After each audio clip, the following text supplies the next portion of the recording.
नमस्कार, मी तेजस्विनी. तुम्ही बघता आहे मंडल न्यूज चॅनल. ठरल्याप्रमाणे आज मी इथे आले आहे तुम्हाला गणिताचा अभ्यास सोपा करून देण्यासाठी. पण त्यापूर्वी मंडल न्यूज चॅनलला सबस्क्राईब करायला, लाईक करायला विसरू नका आणि शेअर करायला तर नक्कीच विसरू नका. तर मग मित्रांनो, मी तुम्हाला 5 अशा टिप्स देणार आहे ज्यामध्ये तुम्ही अभ्यास कसा सोपा होईल मॅथ्सचा, पर्टिक्युलर मॅथ्सचा, हे आपण आज शिकणार आहोत. मी मॅथ्स हा विषय इंग्लिश आणि मराठी दोन्ही लँग्वेजमध्ये बोलणार आहे, कारण आपल्यासोबत महाराष्ट्रातली आणि महाराष्ट्राबाहेरील सगळीच मुलं जोडलेली आहे. त्यामुळे मी इथे मॅथ्सचा हा विषय इंग्लिश आणि मराठीमध्ये डिस्कस करणार आहे. Tip number first. पहिल्या टिपमध्ये मी तुम्हाला जसं यापूर्वी सांगितलं पहिल्या व्हिडिओमध्ये की 8वी आणि 9वीचे तुमचे कन्सेप्ट क्लिअर आहेत का? जर कन्सेप्ट क्लिअर असतील तर वेल अँड गुड. पण 8वी आणि 9वीची पुस्तकं तुमच्याकडे आहेत, ती चाळा, त्यातली प्रत्येक एक्सरसाइज बघा, त्यामधले प्रॉब्लेम तुम्ही सॉल्व करून बघा आणि ती येतात का तुम्हाला हे बघा. जर ती येत नाही आहेत तर ती काय येत नाहीये ते नोट डाऊन करून ते सॉर्ट आउट करण्याचा प्रयत्न करा. म्हणजे 8वी आणि 9वीचे कन्सेप्ट तुमचे क्लिअर असले की तुम्हाला 10वीचा कन्सेप्ट समजायला फार त्रास जाणार नाही. Tip number second.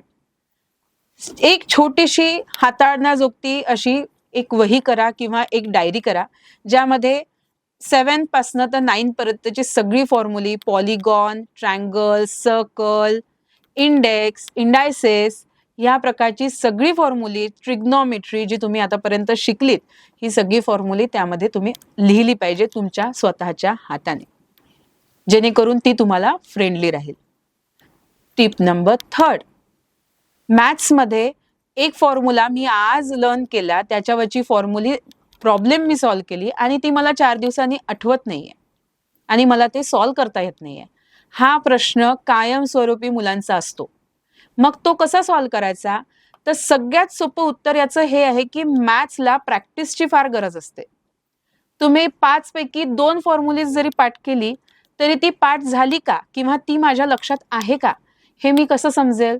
तर 4 दिवसानंतर मला ते सॉल्व करता आलं पाहिजे सेम फॉर्म्युला यूज करून. तर मग मी ते कसं करणार?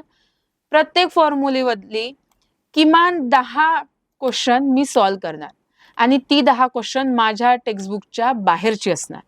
गुगल करा, नवनीत घ्या, तुम्हाला जो सोर्स योग्य वाटेल तो घ्या, शिक्षकांना विचारा, शिक्षकांना प्रॉब्लेम्स विचारा, मागा, क्वेश्चन मागा आणि प्रत्येक फॉर्म्युल्यावरची किमान 10 क्वेश्चन तुम्ही सॉल्व करा. 10 क्वेश्चन सॉल्व झाल्यानंतर तो फॉर्म्युला तुम्हाला 10ही दिवसांनी विचारला आणि 21व्या दिवशी विचारला तरी माझी गॅरंटी की तुम्हाला तो फॉर्म्युला लक्षात राहील. Tip number 4. कन्सिस्टन्सी. मॅथ्स हा विषयच प्रॅक्टिसचा असल्यामुळे मॅथ्सला किमान तुमच्या डेली जीवनातला, डेली दिवसातला 1 तास, अर्धा तास जसा देता येईल तसा द्या. पण मॅथ्सची पुस्तकं रोज बघा. जो चॅप्टर झाला आहे, जी फॉर्म्युली तुम्ही लिहून ठेवलेली आहे, ती फॉर्म्युली नक्की एकदा तरी बघा, डोळ्याखालून जाऊ द्या. त्याला म्हणतात कन्सिस्टन्सी, वारंवार वापरणे. आणि टिप नंबर 5, जी सगळ्यांच्या आवडीची आहे, पण कदाचित प्रेशरमुळे आपण झोपू शकत नाही. सतत टेन्शन असतं, हा अभ्यास झाला नाहीये, त्याची टेस्ट आहे, याचा अभ्यास झाला नाहीये. या गोष्टीमुळे आपण झोपेकडे दुर्लक्ष करतो. पण लक्षात ठेवा, जर तुमची झोप योग्य झाली नाहीये, झोप पुरेशी झाली नाहीये, तर तुम्ही केलेला अभ्यास तुम्हाला कधीच आठवणार नाही. त्याच्यामुळे झोपेकडे लक्ष द्या, निवांत झोप घ्या. यापुढील व्हिडिओमध्ये मी तुम्हाला सांगणार आहे चॅप्टरचं वेटेज कसं आहे आणि पेपर डिस्कस करूया.